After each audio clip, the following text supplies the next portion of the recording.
It suffers me to see peers minimizing what really is the most influential factor in their lives, or even in life generally. Intellect. Think for yourself. Keep an open mind. It's funny because I never thought the day would come where indoctrination would become voluntary. But hey, look at us. We are standing on the sidelines screaming ignorance is bliss, like prisoners chained behind backs of vain MCs. Pay attention. We lose ourselves when we don't think for ourselves. We ignore the bliss in being blessed with our own minds, the blessing of being able to leave footprints as unique as our fingers.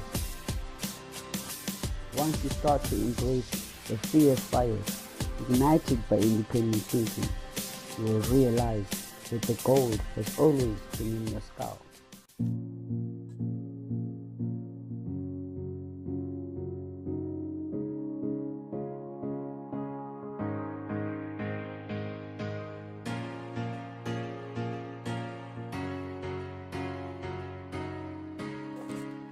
The day my world will be entirely liberated. There's a day in my life where you and I will be freed from our blurriness in perception. What has made thought such an oppressive concept? You talk about being different when your difference is to counterfeit. How has it been daunting, only searching our intelligence? But even the youth has contaminated the phobia to independence, fear to express themselves. I know these delicate minds attach themselves for security, but wouldn't it help if they were taught how to fight but to hide? If dreaming was a tonic, I'd be a pharmacist.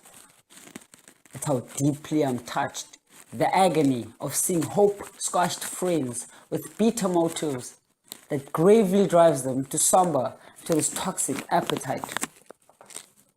Whoever introduced the rule, wake up, go to school, go to varsity, get a job, a house, and make kids, you will have the defined life. Is it too scary living it out your imagination? Too often, you find tongues that merely phrase, then liaise. School is pointless when you teach what will never be practiced. This is why I make it an obligation to hover around books and not crooks. I feel as though these teachers rob me of my time and I can only do as much about it. I hear them talk, I see them work, but makes zero sense what they are alluding. So I'm not snoozing, wishing, hoping, praying, no dreaming. That's the syndrome. I'm immune. The change I endeavor will reflect on those I touch. That's my word. I'm on a mission to virally remedy the minds of the 4 generations.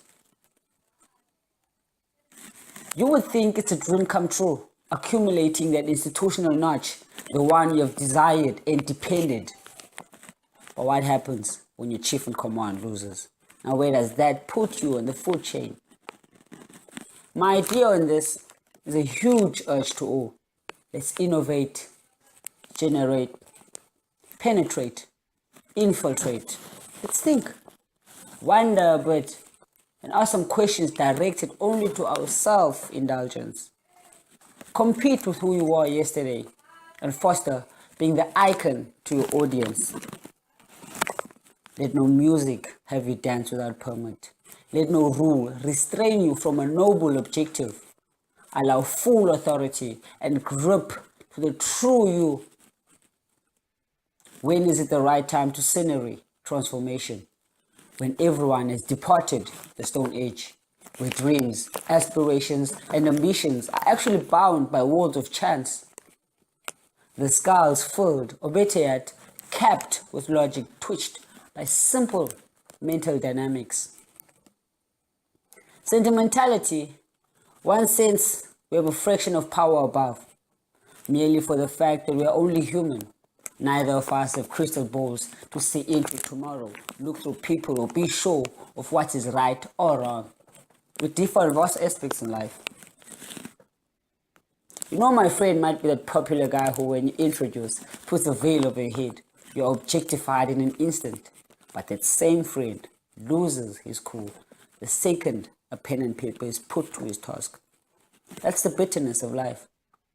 Everything and everyone has a weakness. You can pretend being the Da Vinci of all, but one thing for sure, there will be a square ball, a boomerang. Cheats and fraudulent acts haunt the architects. Living your days with a soul philosophy can be a highly soul rewarding custom. You have one strive and aim.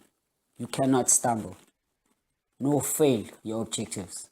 Of course, with a confident and motivated mind that rules out all blunders. There's nothing ever so mighty than a mind shift. A mind firm and driven of its intentions allows a trajectory to propel a fearless and hostile vigor. You look at the globe differently and become opinionated to any extent. Look at the poet. A regime that digests limitations, that gulps a long stream of intellectual edification, an era of minds that perceive in one eye, although there are immense variances, where only your capacities and potentiality matters.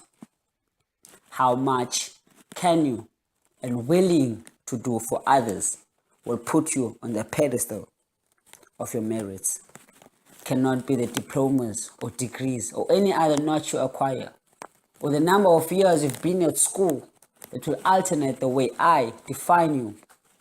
It's not what you know, it's what you do with that much you know. So the day my world will be entirely liberated is the day the world acquaints itself with the inner world within its world. Know and be the person you are inside. And if that is, with no question, you will surpass all commotion. My world is our world. The world is you and me. Comprehend that.